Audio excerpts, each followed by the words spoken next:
Um computador quântico acabou de resolver em 2 horas uma conta que o supercomputador mais rápido do mundo levaria 3 anos para fazer. Isso mesmo que você ouviu. E tem mais, o primeiro computador quântico da América Latina vai vir pro Brasil, lá na Paraíba. E se você não me conhece, eu sou a Camila Sandê, trabalho há 18 anos com tecnologia, fui de programadora a líder de produto e hoje eu vivo no meu dia a dia colocando IA para rodar em operações de produto e tecnologia de grandes empresas. Nesse canal eu trago as novidades de tecnologia e IA para você não ficar para trás. Então já se inscreve aqui no canal, já me segue lá no ksandê.tech no Instagram e no TikTok para você não perder nenhuma notícia. Então bora pro vídeo! Mas antes de contar o que aconteceu, você precisa entender por que isso demorou tanto. O computador que você está usando agora, ele guarda informação em byte, que é basicamente 0 e 1. Já o computador quântico guarda informações em qubit. E o qubit consegue segurar uma combinação dos dois ao mesmo tempo. E é exatamente isso que dá a ele a chance de testar um monte de caminho de uma vez, em vez de um atrás do outro. O problema aqui é que o qubit é absurdamente frágil. Uma vibração, um resquício de calor, um campo magnético passando perto, qualquer coisa já pode derrubar essa conta. E é justamente por isso que essas máquinas ficam dentro de cilindros resfriados a quase 273 graus negativos. Para você ter uma ideia, isso é mais frio do que lá no espaço. Só que justamente por eles serem extremamente frágeis, eles acabam quebrando o tempo todo. E aí a conta dá erro. E se você aumenta o número de qubits, você aumenta junto os erros, a quantidade de erros. Então, aumentar o número de qubits não necessariamente vai resolver o problema. E foi justamente por isso que durante 40 anos o computador quântico foi uma promessa de laboratório. Todo mundo dizia que um dia ele ia superar um computador comum, mas ninguém sabia quando. E uma parte séria da comunidade científica não sabia nem se isso ia acontecer. Só que aí, em outubro de 2025, o Google publicou uma notícia na Nature, que é a revista científica mais respeitada que existe. E a notícia era: eles rodaram um algoritmo chamado Quantus Echoes no chip Willow com exatamente 65 qubits. E ele terminou uma conta em 2 horas. É aí que o Google começou a calcular quanto tempo o Frontier, que é o computador, um supercomputador mais rápido do planeta que existe hoje, levaria para fazer essa mesma conta. E pasmem, deu 3,2 anos. O computador quântico foi 13.000 vezes mais rápido do que o maior supercomputador que existiu até hoje. Mas o que importou ali de verdade não foi a velocidade, foi uma palavra: verificável. Pela primeira vez, o resultado de um computador quântico podia ser conferido por fora. Guarda essa palavra porque a gente ainda vai falar dela aqui. Só que agora eu preciso te contar quais foram os anúncios que caíram, porque é isso que faz essa palavra verificável valer tanto. Em 2019, o Google anunciou uma supremacia quântica com o chip Skymore. Eles disseram que isso tinha feito em 200 segundos uma conta de 10.000 anos. Só que aí veio a IBM e derrubou isso aí. Em dias, os engenheiros da IBM mostraram que a Summit, que é o supercomputador deles, usando melhor o espaço em disco,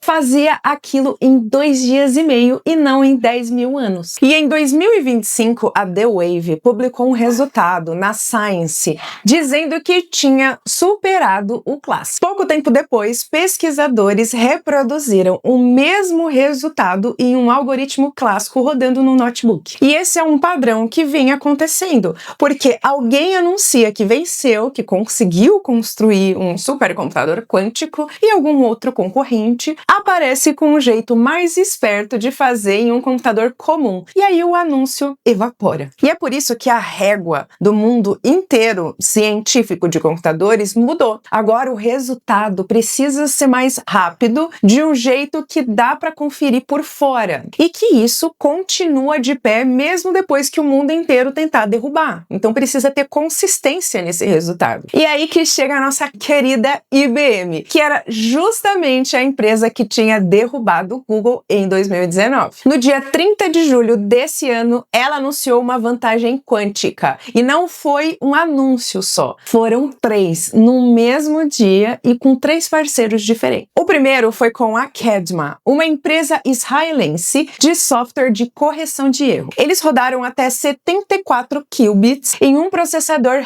Heron da IBM. E aí eles acompanharam um comportamento físico que oscila e se mantém vivo por muito tempo. Aí do outro lado, o time clássico rodou isso no Fugaku, o supercomputador japonês, com quase 13 mil nós. E aí, a partir de 51 qubits, o resultado quântico e o clássico começaram a divergir. E o clássico não conseguiu mais acompanhar. O segundo projeto da IBM foi com a Universidade de Chicago, usando circuitos lógicos, que é um formato que tem correção de erro embutido. E é uma das maiores demonstrações desse tipo até hoje. E o terceiro projeto da IBM foi com a empresa Algorithmic, simulando um material quântico heterogêneo em 56 qubits. E agora vem a notícia que eu achei genuinamente interessante e é o motivo que esse anúncio é diferente dos outros. A IBM não pediu para ninguém acreditar nela. Ela publicou os circuitos e os resultados em um lugar chamado Quantum Advantage Tracker, que é um radar público aberto feito junto com outros grupos de pesquisa. E a mensagem que a IBM quis passar publicando nesse placar foi muito clara. Foi tipo, aqui tá um computador quântico de verdade, super poderoso, você pode tentar fazer melhor aí com um computador comum que eu quero ver. E esse problema já tá no ar há 8 meses. E até agora nenhum método clássico conseguiu reproduzir o resultado em toda a faixa estudada. Só que aqui eu não quero vender ilusão para você, porque tem gente que tá vendendo ilusão. Primeiro porque as 3 demonstrações simulam um sistema físico teórico, não um material real que alguém vai conseguir fabricar amanhã. É física de verdade, mas ainda é física de laboratório. Segundo, e essa aqui é a mais dura, no resultado principal, que foi da Universidade de Chicago, a taxa de aproveitamento das amostras foi de 0,059%. Isso quer dizer mais ou menos uma amostra aproveitada a cada 1.700 exceções. Funciona e é bem caro. E terceiro, nada disso é um computador quântico tolerante a falhas. Esse ainda não existe. E a quarta, que é a mais interessante para quem trabalha com tecnologia, nada disso ainda chega perto de quebrar a criptografia que protege a internet hoje. Por acaso, se você ouviu alguém dizendo que o RSA caiu, não caiu. Só que essa pergunta merece uma resposta melhor do que só ainda não. As projeções mais levadas a sério colocam um computador quântico capaz de quebrar o RSA de 2048 bits em algum lugar entre 2030 e 2035. E o Gartner trabalha com a possibilidade do RSA deixar de ser seguro por volta de 2030. Já o órgão de segurança cibernética do Reino Unido cravou 2035 como prazo final para as organizações terminarem a migração. Só que existe um detalhe disso que muita gente não sabe e que muda a urgência. E se chama colher agora para decifrar depois. A ideia é simples e desagradável. Um adversário não precisa esperar o computador quântico existir para começar. Ele pode capturar o tráfego criptografado hoje, guardar e abrir daqui 8 anos quando a máquina existir. Ou seja, o dado que sai da sua empresa hoje criptografado pode já estar guardado na prateleira de alguém esperando a chave chegar. É por isso que o NIST, que é o Instituto Americano de Padrões, já publicou os algoritmos resistentes a quântico e já está com os prazos correndo para as organizações migrarem. A conta que eles fazem é de uns 10 anos mais ou menos para uma migração dessa terminar em uma grande empresa. Imagina só, se o prazo é 2035 e uma migração dessa pode levar uns 10 anos, então quem for começar em 2030 não vai terminar a tempo, com certeza. Agora vem a parte que eu mais gostei de descobrir. O Brasil vai ter um computador quântico e isso já tem endereço. Chama-se Quanta, que é o Centro Internacional de Computação Quântica. E ele está sendo montado em João Pessoa, na Paraíba, na Estação Ciência Cabo Branco. E ele tem mais de 5.000 metros quadrados. São 2 computadores quânticos de 20 qubits e um de 100 qubits. E eles vão ser os primeiros computadores quânticos operacionais da América Latina. E isso foi uma parceria do Ministério da Ciência e Tecnologia com o governo da Paraíba e também com um centro de tecnologia quântico chinês. Só que essa máquina não é a mesma coisa da IBM, eu não vou fingir que é, né? 100 qubits hoje não disputa com o que a IBM roda. Mas já faz o Brasil sair do zero, formar gente e coloca o país no mapa de uma tecnologia que a gente estava só assistindo. E só para você guardar essas datas. O processador atual da IBM chama Nightwalk e tem 120 qubits ligados por 218 acopladores ajustáveis. A meta declarada é aguentar 7.500 portas